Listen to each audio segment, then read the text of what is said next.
I love this one. Healing is your responsibility even if the wound wasn't your fault. Hindi lahat ng sugat kasalanan mo. May pain na galing sa ibang tao, sa pamilya, sa past relationships, sa mga bagay na wala kang control. And that's the hard truth. Pwedeng hindi mo kasalanan, pero responsibility mo pa din ang mag-heal. Kasi kung hindi, ikaw rin yung mahihirapan. You'll start bleeding on people who didn't cut you. Madadala mo yung mga trauma sa bagong relationships. You will sabotage opportunities not because you're weak, but because you're still hurting. And people don't realize this. They wait, they blame, they say, ganito na talaga ako kasi ganito yung ginawa nila sa akin. Pero habang nakastuck ka pa sa pain, ikaw rin yung nawawalan. Guys, healing doesn't mean it didn't hurt. Healing doesn't mean you forgive overnight. Healing doesn't mean you forget. Healing means you choose not to let what happened define who you become. It means you take your power back, step by step.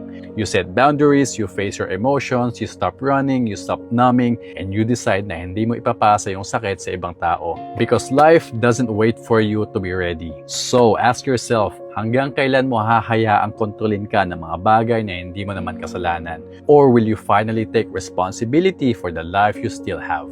Alright, love you guys. Peace.